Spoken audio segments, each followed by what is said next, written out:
আসসালামু আলাইকুম বন্ধুরা, আজকে আপনাদের জন্য নিয়ে আসলাম অল ওভার প্রিন্টের ভিতর ফুল স্লিভ শার্ট। এই শীতে ফর্মাল এবং ক্যাজুয়াল এসব ব্লেজারের নিচে পরার জন্য আমাদের এই শার্ট গুলো হতে পারে বেস্ট চয়েস। দেখেন আমাদের শার্টের প্রিন্ট গুলো, খুব সুন্দর সাথে আমাদের প্রিন্ট গুলো দেখেন। দেখেন আমাদের শার্ট গুলো কত সুন্দর ডিজাইন দেখেন, এবং আমাদের এই শার্টের প্রত্যেকটি ফেব্রিক ছিল খুবই সফট এবং কমফোর্টেবল। আমাদের শার্টের প্রিন্টগুলো দেখেন, এই প্রিন্টটা দেখেন কত সুন্দর প্রিন্ট।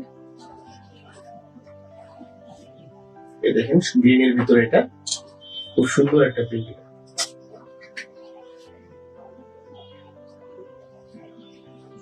তারপরে এইটা দেখেন, এটা তো আরো আই ক্যাচিং একটা প্রিন্ট। তারপরে এই যে ব্লুর ভিতরে, এছাড়াও আমাদের আরো 10 থেকে 15টার উপরে প্রিন্ট রয়েছে। এখন কেউ যদি আমাদের কাছ থেকে শার্ট নিয়ে বিজনেস করতে চান, আমাদের নিচে দেওয়া নাম্বারে যোগাযোগ করুন। এছাড়া আমাদের ওয়েবসাইট থেকে আপনি ডাইরেক্ট অর্ডার করতে পারবেন। আমাদের ওয়েবসাইটের নাম হলো rightfit24.com। এছাড়া আপনার কেউ যদি আমাদের অফিসে ভিজিট করতে চান, আমাদের অফিসে আসতে পারেন। আমাদের অফিস হলো উত্তর 9 নম্বর সেক্টর, 6 নম্বর রোড, 23 নম্বর হাউস, আরশি ফার্মেসির দোতলা। সব বন্ধুরা সবাই ভালো থাকবেন, আল্লাহ হাফিজ।